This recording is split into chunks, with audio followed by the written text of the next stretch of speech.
আৰু আপোনালোকে চাই আছে এনি ভাৰত 24 উপস্থিত আছোঁ শিৱসাগৰ জিলাৰ গৌৰীসাগৰ উন্নয়ন খণ্ডৰ অধীনৰ আমগুৰি কৃষি খণ্ডৰ অন্তৰ্গত চাৰিং অঞ্চলত আৰু আজি মই বিশেষ এক প্ৰতিবেদন আপোনালোকলৈ যুগুত কৰিব বিচাৰিছোঁ যিহেতু অসম হৈছে এক কৃষি প্ৰধান দেশ আৰু সেই ধৰণে বিগত সময়ৰ দৰে অসমীয়া যিসকল লোক খাটি খোৱা যিসকল লোক তেওঁলোকে খেতিৰে প্ৰধান তেওঁলোকৰ কৰ্ম হিচাপে তেওঁলোকে লৈ আহিছে আৰু এই ধান খেতিৰ জৰিয়তে বিভিন্ন জনে যি তেওঁলোকে যি জীৱন নিৰ্বাহ কৰা এক যি পদ্ধতি সেই পদ্ধতি চলি আহিছে আৰু তেনেদৰেই প্ৰত্যেকজন লোকে অসমীয়া খিলঞ্জীয়া প্ৰত্যেকজন লোকেই খেতিৰ লগত জড়িত হয় আৰু তেওঁলোকে প্ৰধান ধান খেতি হিচাপে তেওঁলোকে প্ৰধান মূল লক্ষ্য হিচাপে লৈ তেওঁলোকে জীৱন নিৰ্বাহৰ কাৰণে তেওঁলোকে যুঁজি আহিছে আৰু তেনেদৰে বিভিন্ন সময়ত দেখা পোৱা গৈছে যে কৃষি খণ্ডৰ লগত জড়িত হোৱা যিসকল লোক আছে সেইসকল লোকে বিভিন্ন ধৰণৰ সমস্যাৰ সন্মুখীন হৈ আহিছে আৰু বিশেষকৈ ক'ব লাগিব অসমত বানপানীৰ সমস্যা আছে তেনেদৰে গৰাখহনীয়াৰ সমস্যা আছে তেনেদৰে বিভিন্ন ধৰণৰ যি খাটি খোৱা লোকসকলে যিসকল লোকে খেতিত তেওঁলোকে জড়িত হৈ থাকে তেওঁলোকে বিভিন্ন সমস্যাৰ তেওঁলোকে সন্মুখীন হৈ আহে আৰু এতিয়া বৰ্তমান যিসকল লোকে এই খেতিত তেওঁলোকে জড়িত হৈ আছে তেওঁলোকে এক বিষম সমস্যাৰ তেওঁলোকে সন্মুখীন হ'বলগীয়া হৈছে যে এই তেওঁলোকে যি শালি ধানৰ তেওঁলোকে খেতি কৰিছে সেই খেতিসমূহত তেওঁলোকৰ যি পোকে যি চৰহা পোক বুলি কয় সেই চৰহা পোকে তেওঁলোকৰ বিশেষ অনিষ্ট কৰিছে বিঘাই যি ধান খেতি সেই ধান খেতি এই চৰহা পোকে অনিষ্ট কৰা দেখা পোৱা গৈছে আৰু ইতিমধ্যে মই উপস্থিত আছোঁ এই চাৰিং অঞ্চলৰ নিচেই কাষৰ যি ৩৭ নম্বৰ ৰাষ্ট্ৰীয় ঘাইপথৰ নিচেই কাষৰে যিসমূহ পথাৰ আছে তেনেদৰে আমাৰ চাৰিং হওক দুৱৰাপাৰ হওক কাকতি গাঁও হওক তেনেদৰে যিসমূহ গাঁও আছে সেইসমূহ গাঁৱৰ যিসকল ৰাইজৰ যিসকল খেতি সেই খেতিসমূহত বিভিন্ন তেওঁলোকৰ যি বিঘাই ধান খেতি যি নষ্ট হোৱা দেখা পোৱা গৈছে আৰু আজি মই উপস্থিত আছোঁ এক বিশেষ এটি গোটৰ যিসকল সদস্যই এইবাৰ পোনপ্ৰথমবাৰৰ বাবে তেওঁলোকে এক কৃষি উদ্যমতাৰে তেওঁলোকে আগবাঢ়িছে তেওঁলোকে বহু বিঘা মাটি ধান খেতি তেওঁলোকে কৰিবলৈ আগবাঢ়িছে আৰু মোৰ লগত আছে এজন লোক আছে তেওঁৰ পৰা মই ইয়াৰ বিষয়ে কিছু জানিব বিচাৰিম হয় আপোনাক প্ৰথমতে স্বাগতম জনাইছোঁ আৰু যি আপোনালোকে এই বৰ্ষত যি খেতিৰ এক মূল লক্ষ্য হিচাপে লৈ আপোনালোকে যি আগবাঢ়িছে বহু বিঘা মাটি আপোনালোকে ধান খেতিৰ কাৰণে আপোনালোকে ইতিমধ্যে ধান খেতিৰ বীজ ৰোপণ কৰিছে আৰু ইতিমধ্যে দেখা পোৱা গৈছে যে ধান খেতিত বানপানীও ইতিমধ্যে হৈ গৈছে আৰু চৰহা পোকেও ইতিমধ্যে আমনি কৰিছে কি ক'ব আপোনালোকৰ যিটো গোট আছে সেই গোটটোৰ কি ধৰণে আপোনালোকে কামখিনি হাতত লৈছে কি ধৰণে আগবাঢ়িছে অকণমান জানিব বিচাৰিছোঁ ধন্যবাদ আমাৰ ইয়াত যিহেতু আমাৰ পথাৰখনত আমি যিখিনি আমাৰ কৃষি ক্ষেত্ৰত বাঢ়নি পানীয়ে বিশেষ অপকাৰ নকৰে আমি প্ৰত্যাহ্বানৰ সন্মুখীন হৈছোঁ আমি ভাবুকিৰ সৃষ্টি কৰিছে আমাক চৰহা পোকে যিহেতু আমি 4জন যুৱক আছোঁ মই দীপেন দাস মোৰ লগত এজন আছে প্ৰজ্ঞান হেনচোৱা আৰু এজন আছে মৃগাংক বৰা আৰু এজন আছে দীপাংকৰ কোঁৱৰ আমি 4জনে মিলি আনিছ নামৰ এটি গোট গঠন কৰি আমি ভাবিলোঁ যে বৰ্তমান আমাৰ পথাৰসমূহ ইনে পৰি থাকে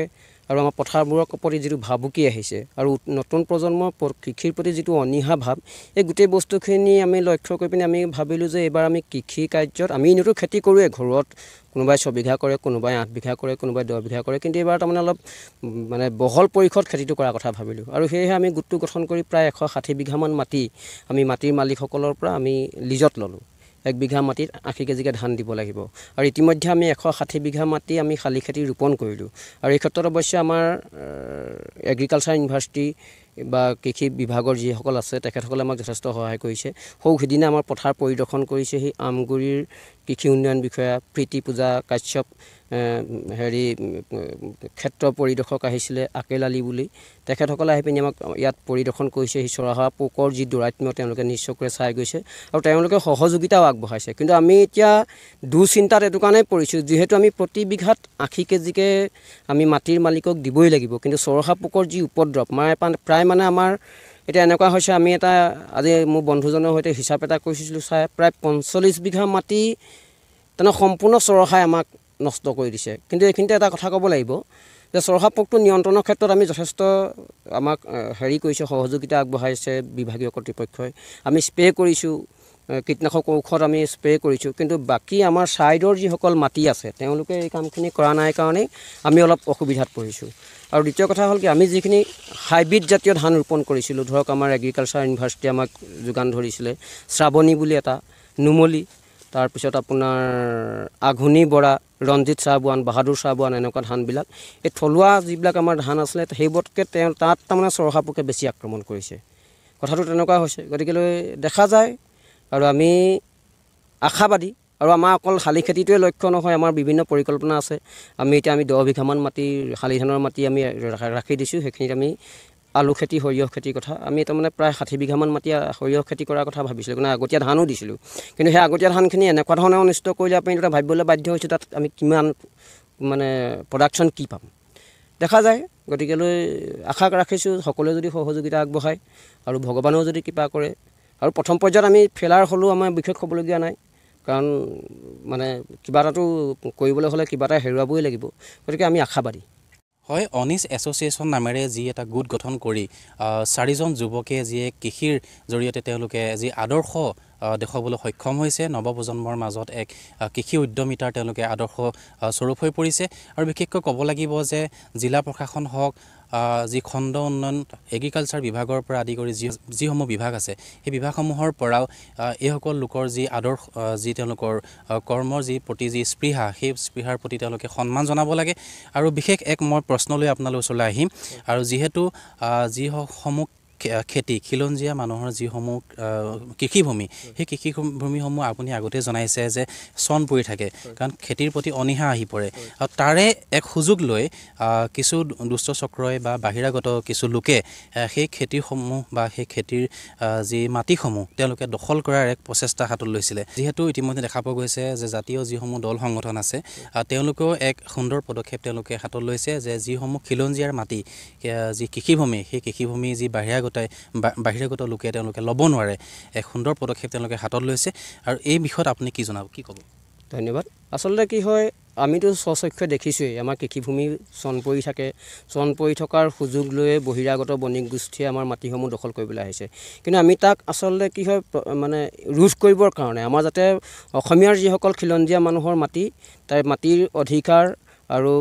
মানে গোটেই বস্তুটো খিলঞ্জীয়া হাততে থাকক। কাৰণ পথাৰ যাৰ বজাৰ তাৰ, পথাৰখনেই যদি আমাৰ হাতত নাথাকে বজাৰখন আমি কেনেকৈ দখল কৰিম? গতিকে আমি তেনেকুৱা এটা আদৰ্শ আগত ৰাখি আমি আগবাঢ়ি আহিছোঁ।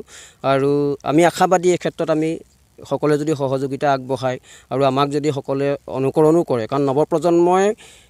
খেতিৰ প্ৰতি যিটো তেওঁলোকৰ অনীহা ভাৱ আৰু বিমুখিকতা তাক আমি তাৰমানে এক আদৰ্শ হিচাপে দাঙি ধৰিবৰ কাৰণে আমি এই প্ৰচেষ্টা লৈছোঁ। হয়, নিশ্চয়কৈ তেওঁলোকে যি